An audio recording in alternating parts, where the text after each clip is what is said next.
Kita berdoa. Bapa di sorga, kami mengucap syukur buat kesempatan terbaik di sore hari ini Tuhan. Tuhan izinkan kami kembali boleh ada di dalam hadirat Tuhan, sudah memuji, menyembah, dan menikmati hadirat-Mu. Sucikan kami, kuduskan kami terus seperti yang Tuhan kehendaki. Terima kasih Tuhan Yesus, kami tidak bisa balas cinta-Mu, kami tidak bisa membalas anugerah-Mu yang begitu besar yang Tuhan sudah nyatakan di dalam hidup kami. Selain kami membawa hidup kami ini untuk dipersembahkan sebagai persembahan yang hidup dan kudus berkenan di hadapan Tuhan. Pada kesempatan sore hari ini Tuhan, kami akan kembali belajar firman-Mu. Dalam jam pemberitaan ini kami serahkan seluruh kehidupan kami. Tuhan ambil alih jam pemberitaan ini, curahkanlah roh hikmat pengertian. Berkenan Tuhan bukakan juga rahasia kebenaran, sehingga kami semua yang hadir boleh diberkati, dikuatkan, terus boleh menyenangkan Tuhan dengan apa yang Tuhan sudah anugerahkan dalam hidup kami. Terima kasih Bapa, ini hidup kami Tuhan. Marilah berbicara buat kami semua, karena kami telah siap untuk mendengar. Di dalam nama Tuhan Yesus Kristus kami berdoa. Semua kita yang siap diberkati dengan firman-Nya, bersama-sama dengan saya kita katakan amin. Baik, shalom. Puji Tuhan, Bapak Ibu, Saudara yang terkasih di dalam Tuhan Yesus Kristus.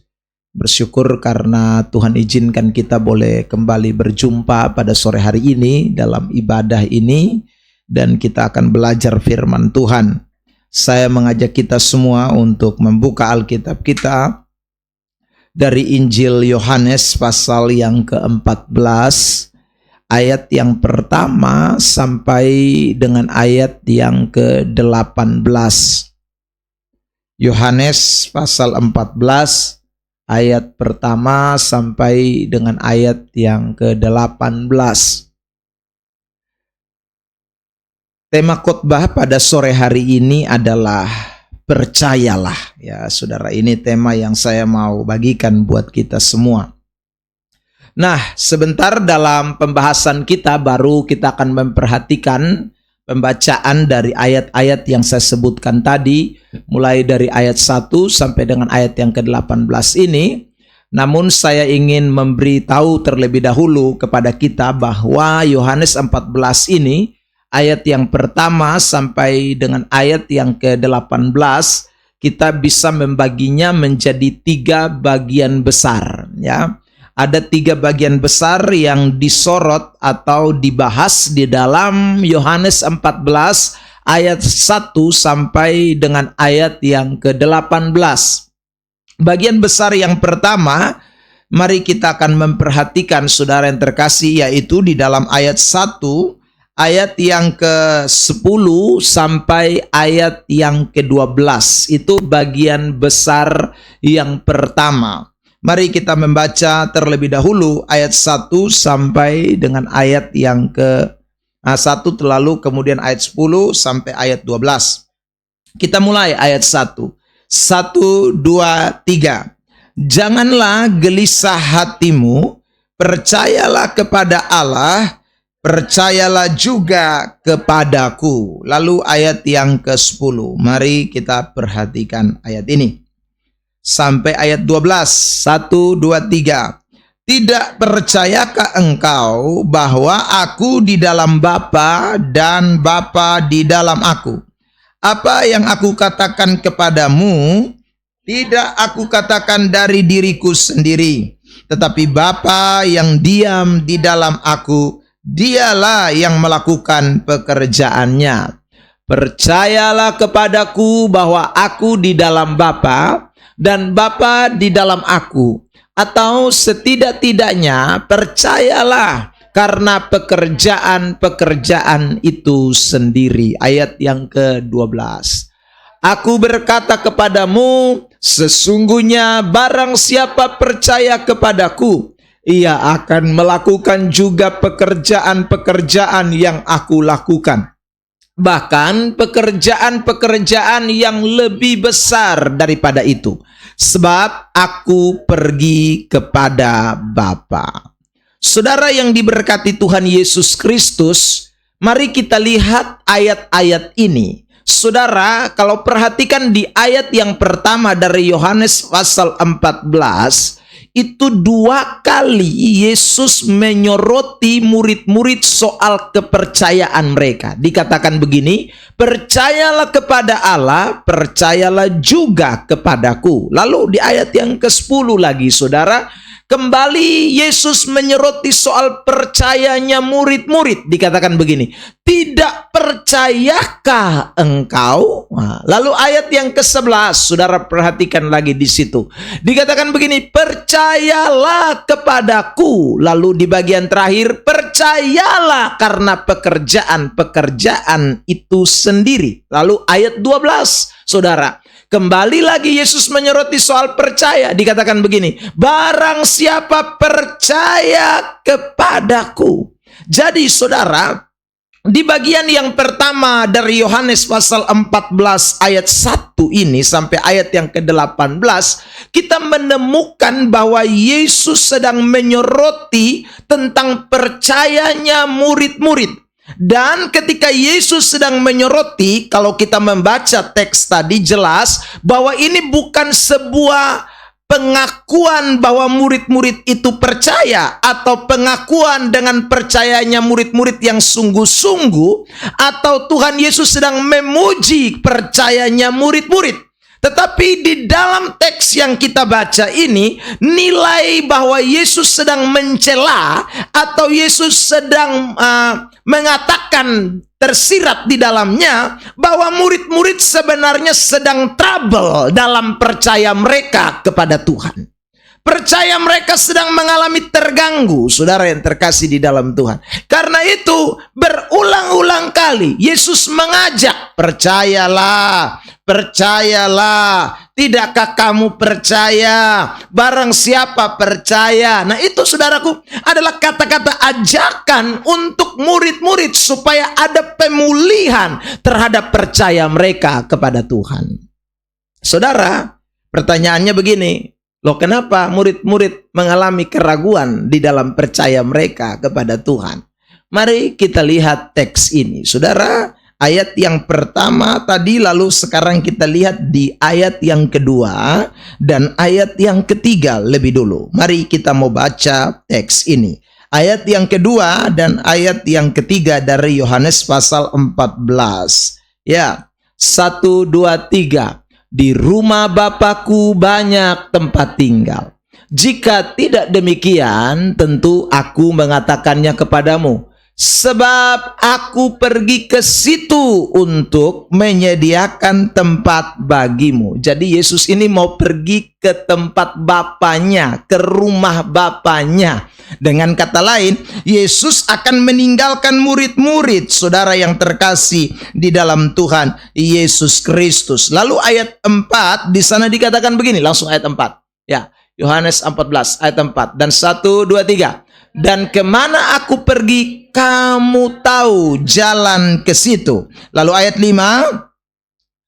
Ayat yang kelima, kata Thomas kepadanya, Tuhan, kami tidak tahu kemana engkau pergi. Jadi bagaimana kami tahu jalan ke situ? Saudara yang terkasih di dalam Tuhan. Jadi Yesus bilang kamu tahu jalan ke situ. Tetapi Thomas bilang kami tidak tahu jalan ke situ. Dengan kata lain, saudara yang terkasih di dalam Tuhan, bahwa apa yang Yesus mau lakukan ini, atau Yesus akan pergi kepada Bapa, pergi ke sorga, ini saudaraku menjadi sebuah pukulan berat bagi murid-murid. Ini menjadi sebuah hantaman buat percayanya murid-murid. Karena sebentar lagi Yesus akan pergi meninggalkan mereka. Yesus akan pergi tinggalkan mereka. Saudara yang terkasih di dalam Tuhan Yesus Kristus, bahkan Filipus mengatakan begini di ayat yang ke-8, Yohanes pasal yang ke-14. Mari kita lihat ayat 8, 1, 2, 3. Kata Filipus kepadanya, Tuhan, tunjukkanlah Bapa itu kepada kami. Itu sudah cukup bagi kami. Lalu ayat 9, kata Yesus kepadanya, telah sekian lama aku bersama-sama kamu, Filipus, namun engkau tidak mengenal aku. Barang siapa telah melihat aku, ia telah melihat Bapa. Bagaimanakah engkau berkata, tunjukkanlah Bapa itu kepada kami? Saudara yang terkasih di dalam Tuhan. Nah, bukan hanya Thomas, tapi Filipus pun mulai mengalami keraguan-raguan. Ya, saudara.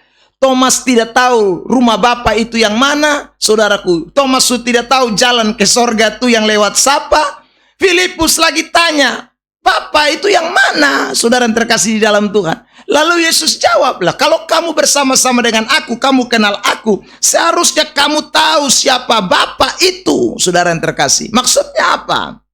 Saudara, ini ayat sering dipakai oleh ajaran Ones Pentakosta untuk mengajarkan tentang bahwa Allah itu adalah satu pribadi. Ya, saudara yang terkasih dalam Tuhan. Nah, ini ajaran yang salah.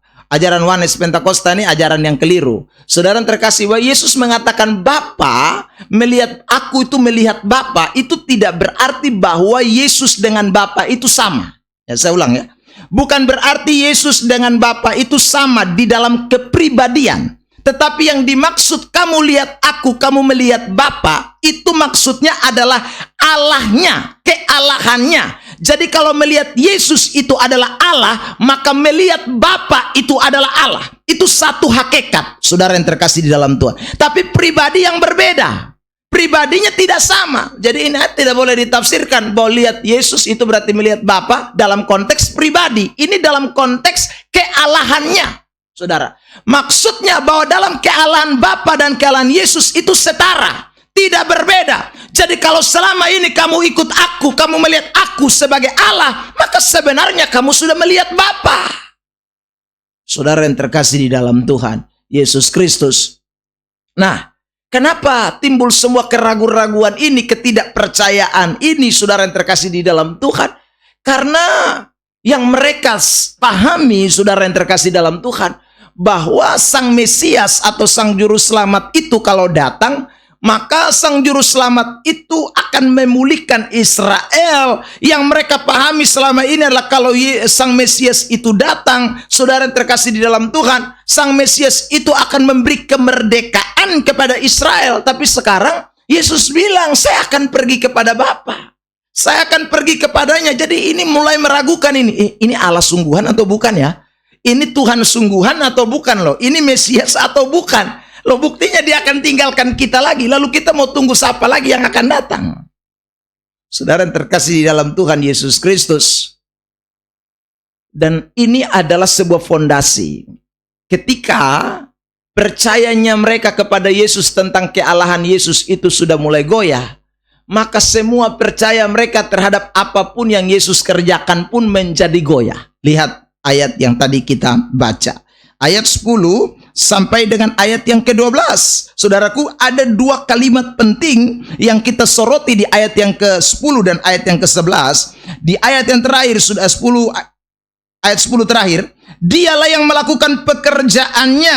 Lalu kemudian di bagian ayat 11, di situ dikatakan begini, percayalah karena pekerjaan itu sendiri. Jadi saudara, lihat. Mereka mulai meragukan Allah dan sekarang mereka mulai meragukan pekerjaan-pekerjaan Allah. Ya, saudara. Artinya mujizat-mujizat yang Yesus pernah lakukan dong mulai ragu. Pemberitaan yang Yesus lakukan dong mulai ragu. Saudara yang terkasih dalam Tuhan. Nah, keraguan-raguan ini ternyata mempengaruhi seluruh lini kehidupan daripada murid-murid. Mempengaruhi pengiringan mereka kepada murid-murid, kepada Yesus. Ini murid-murid ini. Saudara yang terkasih dalam Tuhan. Hari ini saya ingin juga menyampaikan ini kebenaran, saudara yang terkasih dalam Tuhan. Percaya kita kepada Tuhan ini sekali lagi tidak boleh sampai ada di dalam sebuah titik keraguan. Ya. Apapun, saudara yang terkasih dalam Tuhan, kita mesti meyakini tentang betul-betul siapa Tuhan yang kita sembah, siapa Allah yang kita kagumi, saudara. Sebab kalau kepercayaan kita kepada Allah itu sudah tidak stabil, Ya, saudara. Itu akan mempengaruhi semuanya. Keselamatan saudara akan mulai ragu. Ya, berkat-berkat saudara yang saudara dan saya yakin awalnya saudara akan mulai ragu karena saudara punya fondasi kepercayaan kepada Allah tuh sudah mulai dipengaruhi dengan banyak faktor, banyak hal, dan itu akan mempengaruhi sama seperti Thomas dipengaruhi. Dia sudah tidak tahu jalan pi sorga tuh yang lewat mana lagi. Ya saudara, dia sudah mulai ragu dengan siapa Yesus itu sebagai juru selamat, bukan? Dia mulai ragu, Filipus mulai ragu, dan murid-murid yang lain termasuk. Ini hanya perwakilan yang saya sebut. Mulai ragu dengan semua pekerjaan-pekerjaan yang Allah mau lakukan, yang sudah Allah kerjakan. Saudara yang terkasih dalam Tuhan. Tapi bersyukur di saat mereka ragu, di saat mereka dalam kondisi yang demikian, Yesus bukan hanya sekedar mengingatkan, tapi Yesus itu memberikan obat bagi pemulihan terhadap percaya mereka. Saudara yang terkasih dalam Tuhan, obatnya itu yang kita mau baca di bagian yang kedua ini. Ayat yang ke 16 sampai 18. Yohanes 14, ayat 16 sampai 18. Yohanes pasal 14, ayat yang ke 16 sampai 18. Ya, mari kita baca. 1, 2, 3. Aku akan minta kepada Bapa, dan Ia akan memberikan kepadamu seorang supaya selama-lamanya. Ayat yang ke-17, saudaraku, yaitu roh kebenaran. Dunia tidak dapat menerima dia, sebab dunia tidak melihat dia dan tidak mengenal dia. Tetapi kamu mengenal dia, sebab ia menyertai kamu dan akan diam di dalam kamu. Ayat 18, saudara yang terkasih di dalam Tuhan. Aku tidak akan meninggalkan kamu sebagai yatim piatu. Aku datang kembali kepadamu. Saudara yang diberkati Tuhan Yesus Kristus, jadi ayat 16, 17, 18 ini sebagai obat pemulihan terhadap percaya mereka. Sekarang Yesus sudah omong banyak, percayalah, percayalah, bahkan dia menjanjikan bahwa kalau kamu tidak tahu jalan, saya kasih tahu sekarang, akulah jalan, kebenaran, dan hidup. Ayat 16 toh, saudaraku, Yohanes 14 ayat yang keberapa tadi? 6.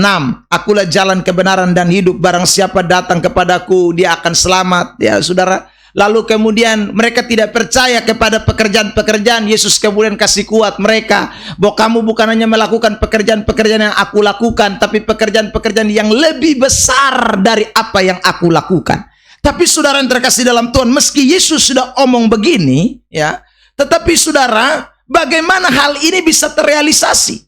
Bagaimana Thomas bisa yakin bahwa jalan ke sorga itu hanya satu-satunya adalah Yesus? Bagaimana supaya Thomas yakin dan tidak pilih jalan yang lain, tidak percaya kepada jalan yang lain? Bagaimana Filipus tetap yakin bahwa dia benar akan melihat pekerjaan-pekerjaan yang Allah lakukan, bahkan pekerjaan yang lebih besar, saudara yang terkasih dalam Tuhan? Maka jawabannya di ayat 16 sampai 18, butuh Roh Kudus yang datang, butuh Roh Penolong, butuh Parakletos yang datang, Roh kebenaran yang datang. Sebab tanpa Roh kebenaran, maka semua apa yang Yesus katakan itu mungkin hanya sekedar sebuah kata-kata hiburan, tapi tidak akan menjadi sesuatu yang menguatkan, bahkan mengubahkan, bahkan memberikan kepastian kepada murid-murid, kalau bukan pekerjaan Roh Kudus yang diberikan kepada murid-murid itu.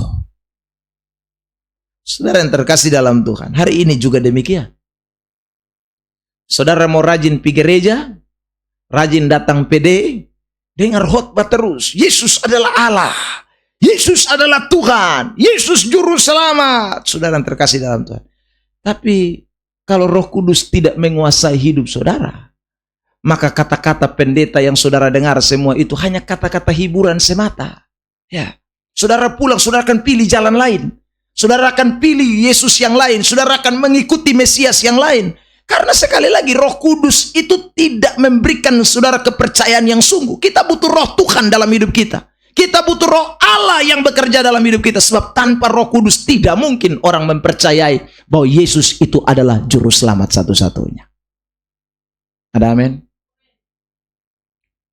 Saudara yang terkasih dalam Tuhan, tadi Saya baru pulang dari pergumulan, ada mau KKR di Alor hari Senin ini. Lalu ada seorang anak Tuhan ketemu dan bilang begini, Bapak, saya ini tidak cocok dengan ajaran sola gracia. Semua hanya karena anugerah. Saya bilang, kenapa tidak cocok? Ya, karena orang kalau sudah dengar sola gracia, semua hanya karena anugerah, nanti orang anggap enteng, lalu kemudian hidupnya di dalam dosa. Hidupnya maunya bikin yang jahat, hidupnya tidak mau bikin baik, karena dia anggap semua nanti kasih karunia, semua hanya karena anugerah.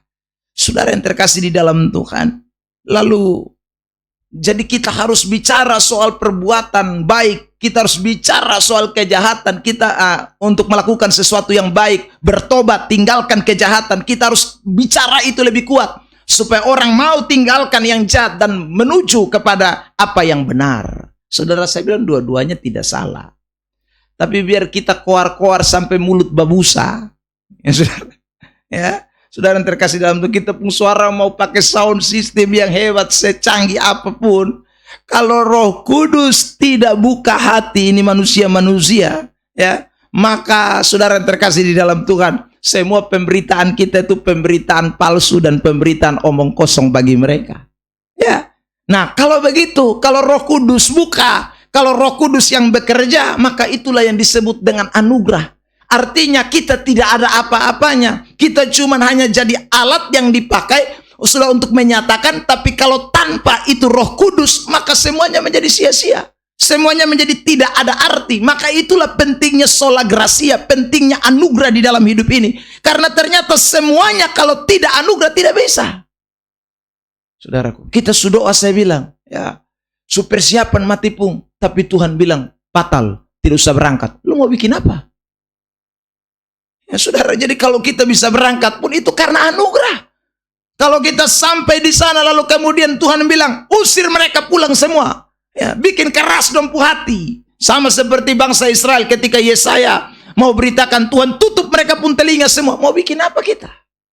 Saudara, semua hanya karena Tuhan yang bekerja. Makanya saudara, hari ini kita butuh sekali yang namanya pimpinan Roh Kudus. Kita butuh Roh Allah menguasai hidup kita. Dan itu Roh Kudus sudah dicurahkan buat saudara dan saya. Roh Tuhan sudah diberikan kepada kita. Waktu kita menjadi percaya kepada Kristus, waktu kita menjadi percaya, Alkitab berkata Roh Kudus sudah memateraikan kita. Artinya Roh Kudus siap bekerja untuk memulihkan percaya kita dari hari ke sehari. Roh Kudus siap untuk saudara menuntun saudara dan saya untuk berjalan dalam percaya kita kepada kebenaran. Roh Kudus menuntun kita untuk percaya kepada pertolongan Allah. Roh Kudus memimpin kita untuk melihat pekerjaan-pekerjaan besar. Itu Roh Tuhan sudah diberikan buat saudara dan saya. Ada amin? Pertanyaannya adalah, maukah kita, saudaraku, dipimpin oleh Roh Kudus itu? Ya. Sebab kalau kita tidak mau juga tidak bisa. Ya. Saudara yang terkasih di dalam Tuhan, makanya Alkitab mendesak kita untuk mengalami yang namanya kepenuhan Roh Kudus. Saudara, mungkin saya pernah khotbah di tempat ini tentang bicara soal kepenuhan Roh Kudus dalam Efesus pasal yang ke-5 ayat yang ke-18. Mari kita lihat teks ini. Efesus 5 ayat yang ke-18. Mari kita baca bersama-sama ya. 1, 2, 3.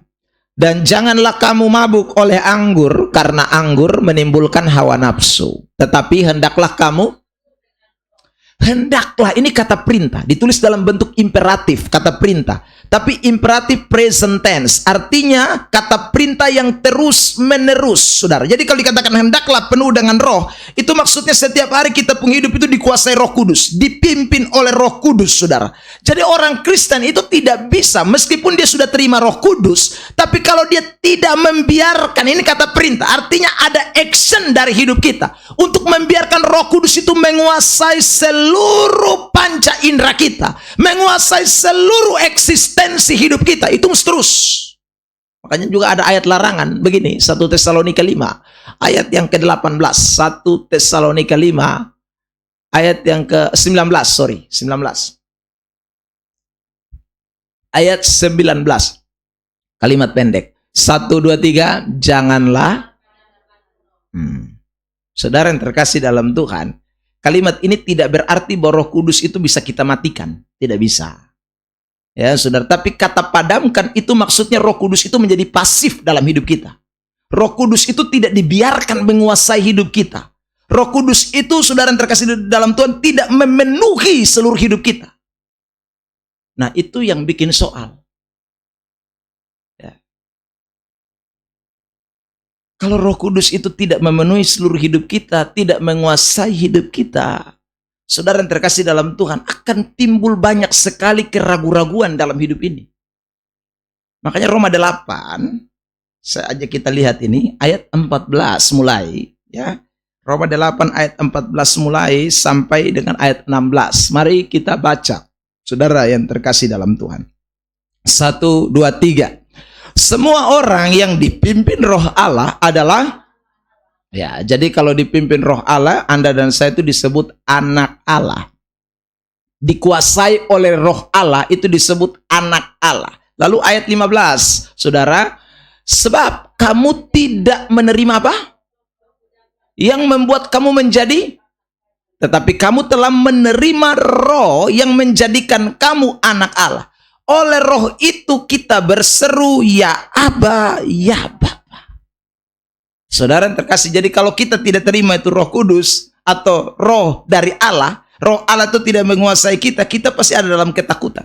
Hadapi apa-apa kita takut, sama kayak Thomas tadi, sama kayak Filipus tadi, mereka ada dalam ketakutan, ada dalam keraguan-raguan tentang keselamatan mereka, tentang pekerjaan-pekerjaan besar, tentang sorga, mereka ragu. Ya, saudara yang terkasih dalam Tuhan, tetapi Roh itu menjadikan kita itu anak Allah. Oleh Roh Allah itu kita berseru, ya Aba, ya Bapa. Saudara, kata Aba, ya Bapa itu bermakna sumber dari segala sesuatu.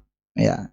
Jadi kalau orang itu dikuasai Roh Kudus, dia tahu bahwa Allah itu sumber dari segala sesuatu. Waktu dia berteriak Bapa di sorga, dia tahu bahwa dia ketika berkata Bapa, dia tahu bahwa segala sumber itu dari Allah. Segala sesuatu itu dari Tuhan. Ya. Mau selamat, mau hal jasmani, mau hal rohani, semua dari Tuhan Allah. Tapi kalau tidak Roh Kudus, maka kita berseru Bapa di sorga, Bapa di sorga. Tapi kita pun otak lari di lain. Ya, kita pun pikiran ada di tempat lain. Padahal kita bilang Bapa di sorga. Tapi sumbernya kita ingat, in bulan sudah terima gaji kok belum? Ini. Saudara, masalah berat. Ya saudara, kita mulai pikir, tantangan terlalu banyak. Padahal kita berteriak Bapa di sorga.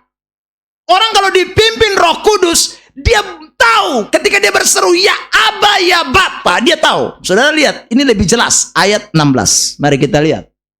Saudara, ya, 1, 2, 3. Roh itu bersaksi bersama-sama dengan roh kita bahwa kita adalah apa?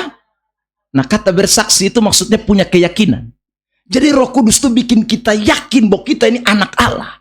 Dan saudara kalau yakin bahwa saudara anak Allah dan saudara panggil Bapamu itu adalah sumber dari segalanya, maka ayat 17 bilang begini. Mari kita lihat. Saudara yang terkasih dalam Tuhan. Roma 8 ayat 17. 1, 2, 3. Ya. Maksudnya sampai situ. Tanya samping kiri kanan. Kamu benar menerima janji Allah atau tidak? Saudara, saudara yang terkasih dalam Tuhan, ini anak Allah ini. Saya bersama dengan keluarga, saudara pergi ke Jawa beberapa minggu yang lalu, ya baru pulang. Saudara yang terkasih dalam Tuhan, selain pelayanan, ya sekaligus kunjungi keluarga, lihat anak yang sekolah di sana. Saya pulang sampai di Surabaya, kemudian kami jalan di Wonokromo di Royal Plaza. Begitu masuk pintu Royal Plaza, anak saya nomor 3 bilang begini, Bapak, saya ini anak kandung atau anak tiri? Ya saudara, bilang, kenapa lu main tanya begitu? Ya saudara, lalu dia bilang begini, kalau beta bapak pu anak kandung, sebentar beta minta apa, bapak mesti ikut. Ya saudara, kok memang betul lo bepu anak kandung ini? Beta bilang begitu. Oke, kalau begitu janji ya. Nah, dia sudah janji terus seorang dia pujari kelingking saudara. Itu berarti mesti ikuti dia apa yang dia mau, ya saudara yang terkasih dalam Tuhan. Nah kami masuk dan dia lihat playground, ada mainan anak-anak, saudara. Lalu kemudian bilang begini, Bapak tadi sudah bilang beta anak apa? Anak kandung, ya saudara. Lalu dia bilang, kalau begitu beta mau main di playground, saudara. Lalu saya bilang begini, saudara, saya bilang begini sama anak saya, tapi ini kan sudah jam 8, nak. Ya, nanti kalau lu main, hanya sampai jam 9. Jam 9 mall tutup. Ya, nanti cepat sekali. Potong mus pulang. Ya, saudara. Padahal saya layangkan mata ke harga 1 kali bermain. Ya, saudara yang terkasih dalam Tuhan. Saya pikir-pikir, wih 1 kali aja bermain di bola, segala macam, lompat kiri, lompat kanan. Saudara 120.000. Tapi main sepuasnya. Saudara yang terkasih dalam Tuhan. Nah saya bilang, kalau kamu main cuma 1 jam, kan sayang. Jadi saya bilang begini, sebagai bapak dan anak kandung, saya bilang begitu. Bapak kasih saran san lu, besok pagi kita dua datang pagi-pagi. Begitu mall buka, botong dua masuk. Jadi kotong dua orang pertama, langsung beli tiket, lu main sampai bosan, puas-puas, baru kita dua pulang. Saudara yang terkasih dalam Tuhan, lalu dia bilang begini, begitu ya, Bapak janji, oh. Saya bilang aman, Bapak kandung yang janji. Ya saudara. Dan betul, mungkin tuh malam dia tidur sono-sono. Saudara, jam 4 pagi dia sudah bangun. Dia bilang, Bapak mandi sudah, mall semua buka. Saya bilang, mall buka jam 10, nah. Tidak ada mall buka jam 4. Bapak jam putar balik ya saudara. Saudara yang terkasih dalam Tuhan. Jadi kami bangun berdoa, saudara. Dia pokoknya juga hari itu dia hanya tunggu mau main di playground. Karena saya sudah janji anak kandung mesti main di playground. Saudara yang terkasih dalam Tuhan. Dan akhirnya saudara saya bawa dia pergi main sepuasnya, saudara. Ternyata juga dia main-main subosan juga sekitar jam 1 siang ya, saudara. Dia main cukup lama ya, dari itu buka sampai jam 1 siang. Saya bilang, capek kok, dia bilang, Bapak lapar. Ya saudara, sudah kalau begitu keluar. Saudara yang terkasih dalam Tuhan. Nah anak itu begitu. Anak itu dengan Bapak, dia pasti akan, saudaraku, menerima sesuatu yang menjadi spesial. Saya tanya dia selesai main, saya bilang begini, kok lu tahu dari mana anak kandung dan anak tiri? Ya saudara. Dia bilang, beta nonton di YouTube, Pak. Kalau begitu beda anak kandung dan anak tiri apa? Kalau anak tiri itu dia bapak pukul tiap hari, dia bapak ya suruh tiap hari, dia minta apa, dia bapak sone kasih, itu anak tiri. Oh begitu. Kalau anak kandung itu dia bapak baik dan dia. Saudara yang terkasih dalam Tuhan, nah anak kecil ini dia tahu apa arti makna anak kandung dan anak tiri. Anak saya baru umur 5 tahun, saudara yang terkasih dalam Tuhan. Nah, kita juga mesti tahu bahwa kita ini adalah orang-orang yang disebut anak-anak Allah. Ya. Kita berhak terima janji-janji Allah. Kita ini hak ahli waris. Jadi saudara berhak masuk surga, berhak terima janji-janji Allah. Jadi kita ini bukan hanya sekedar klaim. Kita ini saudaraku anak-anak Allah. Tapi bagaimana kita sadar bahwa kita anak-anak Allah? Bagaimana kita tahu bahwa kita punya hak? Kita ahli waris. Roh Kudus yang bekerja bersaksi bersama roh kita untuk menyatakan bahwa kita adalah anak Allah. Amin. Nah, itu penting. Makanya setiap hari kalau saudara mulai ragu, ingat, mesti minta Tuhan, Roh Kudus penuhi saya. Supaya saya tidak boleh ragu sebagai anak-anak Allah. Pergumulan apapun saudara, keyakinan kita itu menjadi dasar utama. Ya. Karena Alkitab kan mengatakan bahwa iman itu dasar dari segala sesuatu yang kita harapkan. Ibrani pasal 11 ayat 1. Alkitab juga mengatakan, saudara yang terkasih, di dalam kitab Roma pasal 14 ayat 23, segala sesuatu yang kamu lakukan tanpa iman itu dosa. Alkitab juga mengatakan dalam Matius pasal 17 ayat yang ke-20, Yesus bilang begini, seandainya kamu punya iman sebesar biji sesawi, kamu akan berkata kepada gunung ini pindah, dan gunung itu akan pindah. Bagi Tuhan tidak ada yang mustahil. Tapi sekali lagi dasarnya iman. Bagaimana saudara dan saya bisa melihat semua perkara-perkara yang ajaib dan besar itu kalau iman tidak lagi mulai menjadi sesuatu yang esensi, menjadi sesuatu yang penting, menjadi sesuatu yang menjadi dasar kekristenan kita? Impossible. Saya ulang, biar Anda dan saya mau jadi Kristen 100 tahun kok, berapa puluh tahun, jadi Kristen cuman Kristen tempelan. Ini kita tidak boleh lupakan, saudara yang terkasih dalam Tuhan. Ya. Dan itu penting buat hidup kekristenan kita. Karena itu saya ulang, Roh Kudus itu harus menguasai hidup kita. Berapa banyak orang mulai pilih jalan-jalan yang keliru? Ya karena dia sudah tidak percaya lagi kepada Tuhan dengan sungguh-sungguh.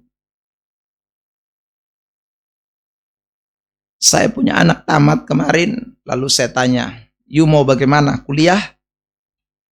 Saya tawarkan dia kuliah pendeta, teologi. Dia bilang, "Bapak, jangan paksa, jangan sampai beta bukan panggilan lain." Dia bilang, "Tuhan su panggil, hanya lu yang belum dengar." Ya sudah, dia ngomong begitu. Lalu dia bilang, "Ini Bapak jangan, beta mau tes polisi saya." Ya sudah, beta ikuti dia mau, saudara. Tapi beta janji memang, ya, lu mungkin sudah dengar di mana-mana orang kalau tes polisi mesti begini begitu, saudara yang terkasih. Dia bilang untuk lu sana ada. Tentara, beta omong. Meskipun beta sudah dengar dari banyak orang begini, mus begitu, begini, beta tetap yakin bahwa saudara yang terkasih dalam Tuhan, kalau Tuhan itu adalah Tuhan yang punya masa depan, yang memberi pengharapan. Saudara yang terkasih dalam Tuhan, beta tetap percaya itu, dan beta kasih tahu bepana. Tidak ada yang bisa, saudaraku, lebih dari apa yang kita percayai. Saudara yang terkasih dalam Tuhan, tidak boleh percaya kepada siapapun. Tidak boleh percaya kepada manusia, tidak boleh percaya kepada uang, tidak boleh percaya kepada apa. Hanya satu Tuhan. Jadi sandaran, kalau mau, kita lanjut. Saudara yang terkasih dalam Tuhan. Ya. Nanti Bapak kalau bisa jadi sudah. Itu berarti bukan lu masa depan di situ. Tuhan ada siap di lain tempat. Tapi yang pasti, lu belum dengar Tuhan ada panggil lu. Besok omong begitu, ulang-ulang. Ya, saudara yang terkasih di dalam Tuhan. Ya. Jadi saya ikuti saja. Dia datang sebelum kemarin lulusan, sebelum pengumuman lulusan, dia sudah datang karena tes polisi sudah dibuka Bintara lebih duluan. Lalu bikin segala macam persyaratan ikut, saudara. Karena kami di kabupaten, dia pergi di Bau-Bau sana. Saudara, sampai di sana, lalu kemudian dia kasih masuk berkas, lalu diukur. Saudara yang terkasih dalam Tuhan, akhirnya gugur. Karena kurang, bilang berapa mili kok. Ya, 8 mili kok berapa. Ya saudara, datang dia pun kawan dan bilang, "Lusan begini nah, lu begini." Ya saudara yang terkasih dalam Tuhan. Saya bilang, "Sudah, tak usah pusing ya saudara. Ya, yang penting sudah lu supito, berarti Tuhan tidak kehendaki." Ya, Tuhan tidak kehendaki. Ya saudara yang terkasih dalam Tuhan. Dia bilang, "Kalau begitu Bapak, saya mesti tunggu Angkatan Laut, TNI, Angkatan Darat." Ya saudara. Oke, saya bilang, "Oke, baik ya saudara." Saudara yang terkasih dalam Tuhan, ikuti saja. Ya. Jadi saya sudah kasih belajar itu, percaya sama Tuhan, tidak percaya kepada yang lain-lain. Meskipun saudara yang terkasih, saya kenal banyak polisi, saya kenal banyak tentara, bahkan saudara ada keluarga yang punya pangkat juga di Mabes, tapi tidak perlu itu. Kita butuh Tuhan. Sebab begini, kalau kita sudah mulai belajar dari dini model begini, anak-anak dong akhirnya dong anggap remeh. Tuhan dong nomor 2. Bapak telepon sudah, Bapak siap sudah. Ini bahaya. Sudah, jadi kita sudah mulai melatih mereka untuk tidak mempunyai keyakinan kepada Allah. Kita sudah mulai melatih mereka untuk tidak sungguh-sungguh menaruh dan berharap percaya hanya kepada Tuhan saja. Saudara, itu sesuatu yang bahaya. Apalagi kalau kita berani rogoh saku. Kita ajar dari lebih dulu anak-anak untuk mulai mencuri, mendukung pencurian, mendukung segala. Makanya kejahatan ini tidak tahu habis-habis di ini muka bumi ini. Kenapa? Karena itu seperti mata rantai yang tidak bisa terputus. Satu omong bilang jangan sogok, mah di sini sogok. Satu omong bilang jangan terima, mah di sini terima. Mau ke mana? Saudara yang terkasih dalam Tuhan. Nah, itu mata rantai yang sulit diputuskan. Karena ada banyak orang-orang, bahkan orang Kristen, saudara, yang hanya menjadikan Tuhan itu topeng luar. Saudaraku, sebenarnya percaya mereka lu sudah kepada duit, percaya mereka sudah kepada koneksi. Saudara, itu percuma doa 3 beban terus bangsa dan negara Republik Indonesia, KKN segala macam. Kok kamu sendiri dukung bagaimana? Berhenti berdoa kalau model begitu. Ya.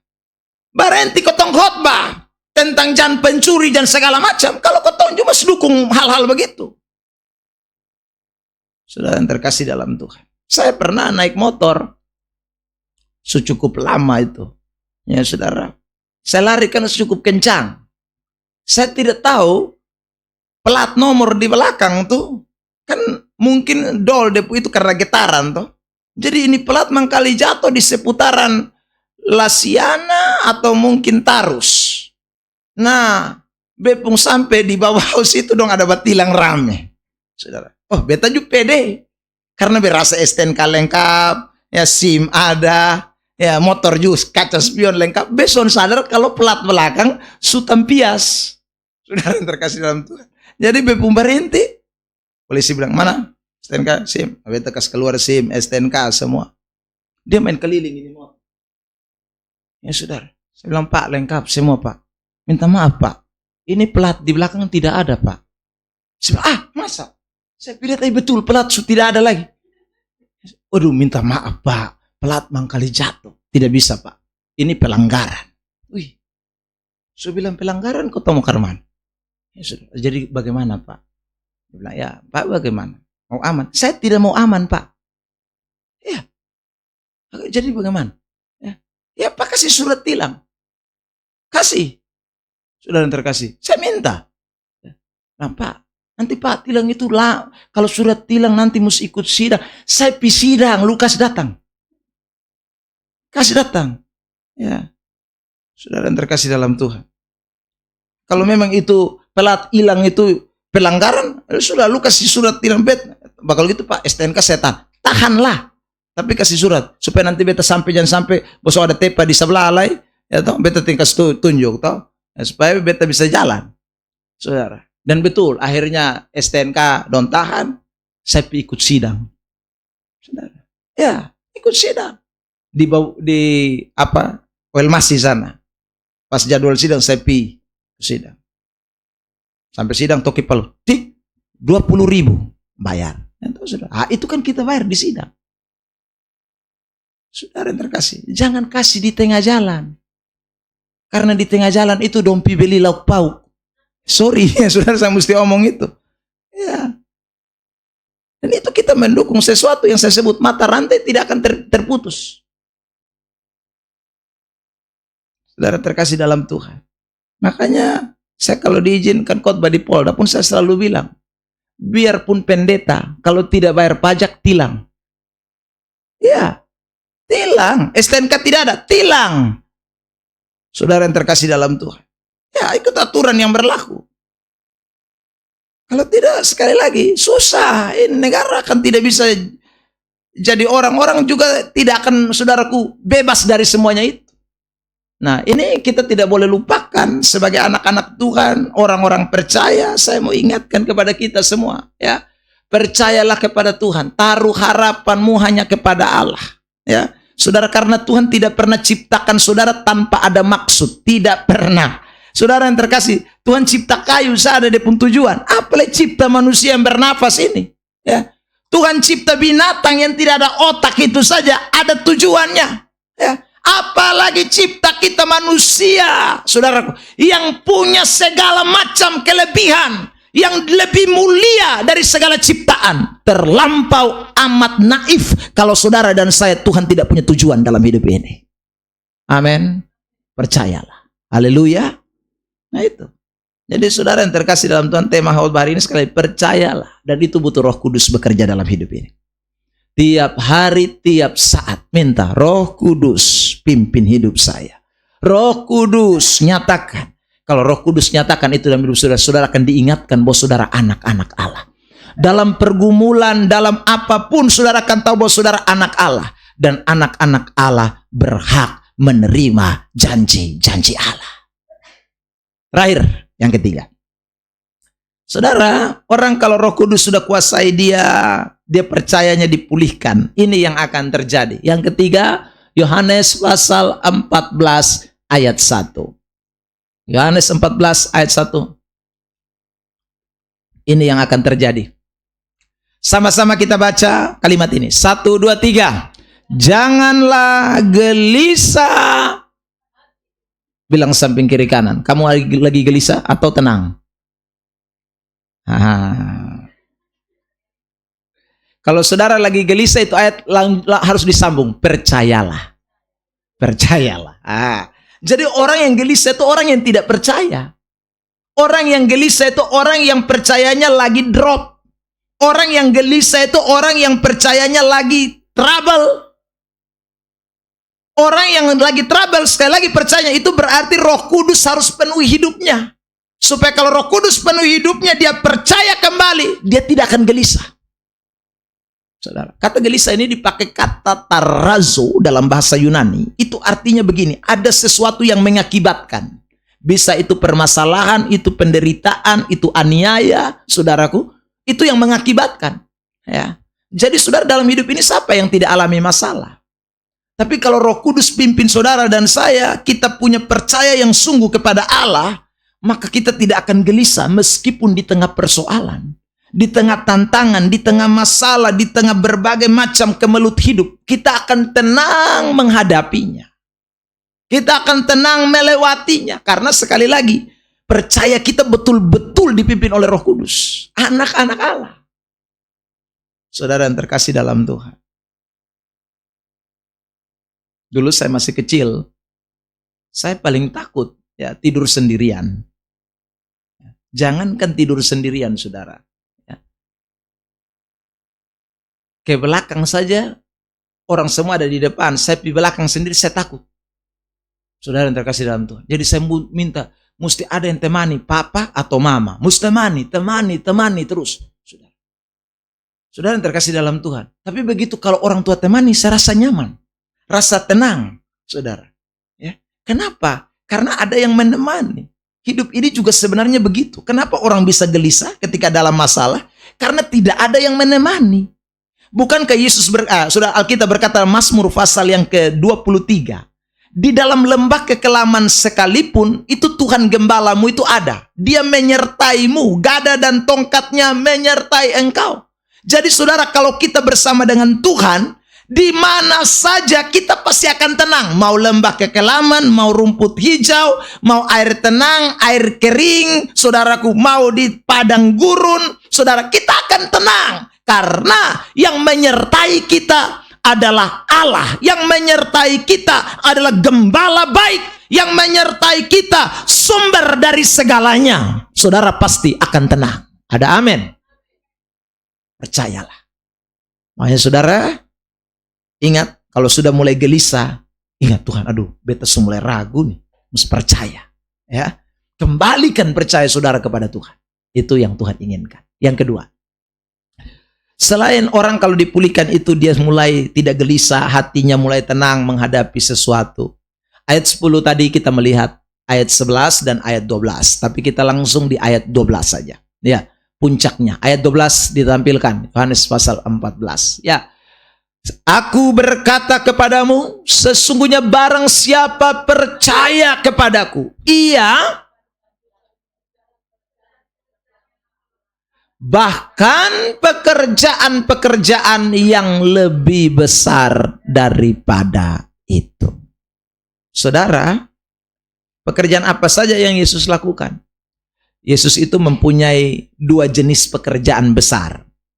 Pekerjaan besar yang pertama, Yesus datang itu, saudara yang terkasih dalam Tuhan, dia menyembuhkan, dia menyelamatkan, dia, saudara yang terkasih dalam Tuhan, bikin mujizat, ya, bikin tanda-tanda heran. Itu pekerjaan besar yang pertama.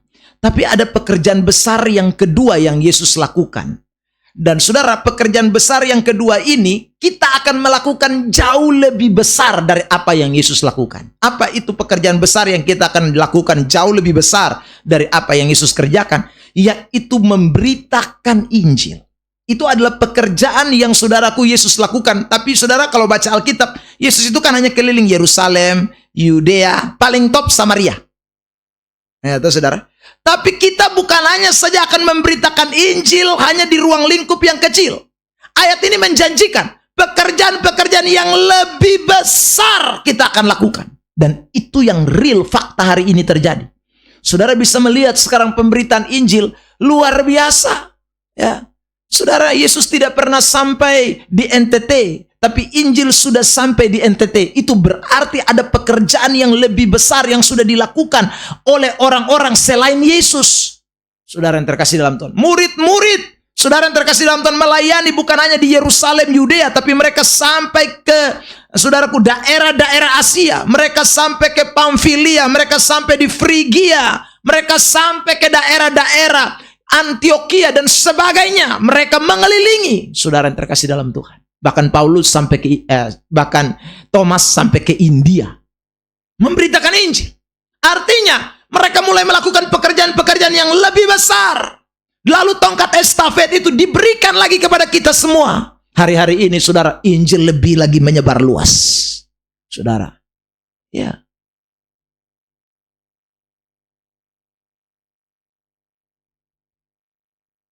Saya ada di Kupang, tapi saya punya anak rohani di Sabah yang tiap hari WA tanya terus. Ya saudara, saya juga belum ketemu dia model muka Karmana. Ya. Saudara yang terkasih dalam Tuhan, dia sendiri yang minta, Bapak Pendeta, bisakah saya jadi anak rohaninya Bapak? Ya, maka saya juga melantik dia lewat handphone. Ya, saudara. Saudara yang terkasih dalam Tuhan, jadi anak rohani hanya lewat ini media sosial. Beberapa hari yang lalu saya mengirim tulisan, ya saudara, yang dibahas oleh seorang teman saya di Jakarta. Saudara yang terkasih dalam Tuhan, dalam sebuah seminar besar bersama dengan pendeta-pendeta. Ya, saudaraku, dia minta saya bikin sebuah makalah, ya, tentang Roh Kudus, tentang pekerjaan Roh, saudara. Saya tidak sampai ke sana, tapi tulisan itu sudah menyebar. Dia bilang, Bro, terima kasih, ya, karena itu tulisan saya fotokopi, makalah itu saya fotokopi dan saya bagikan semua, bukan hanya sampaikan, saya bagikan menjadi bahan pelajaran. Jadi saudara yang terkasih dalam Tuhan, hari ini saudara punya Zoom doa, ya. Saudara punya grup doa. Wah, itu luar biasa. Itu artinya Injil, pekerjaan besar itu sedang kita lakukan bersama. Dan itu Yesus janjikan. Siapakah yang mengerjakannya? Hanya orang-orang yang percayanya dipulihkan. Sebab kalau saudara percayamu tidak dipulihkan, saudara tidak akan pikir soal pekerjaan besar. Siapa mau pikir pemberitaan Injil? Dia hanya pikir dia diri sendiri. Dia hanya pikir bagaimana dia punya kebutuhan. Dia pikir bagaimana dia punya kepentingan. Dia tidak akan pikir soal bagaimana bersaksi, bagaimana soal melayani, bagaimana soal saudaraku memenangkan jiwa. Orang itu tidak akan pernah pikir. Tapi kalau orang itu dipimpin Roh Kudus, percayanya kepada Allah itu semakin tertanam, orang itu akan punya rasa untuk menginjil sangat besar. Saudara yang terkasih dalam Tuhan, itu karena itu. Ayat ini sudah bilang, kalau kamu percaya, kamu akan lakukan pekerjaan-pekerjaan yang lebih besar daripada itu. Ya. Orang itu tidak bisa tenang kalau orang itu betul-betul mengalami yang namanya, saudaraku, percaya yang sungguh-sungguh kepada Tuhan. Nah, ini dua hal yang pasti kita semua alami kalau Roh Kudus itu memulihkan percaya kita. Karena itu sekali lagi pesan firman Tuhan hari ini, ingat betapa penting percaya kita ini dipulihkan oleh Roh Kudus. Ajakan firman Tuhan dan saya pada sore hari ini adalah jangan lupa tiap hari berikan hidupmu dipimpin oleh Roh. Ya.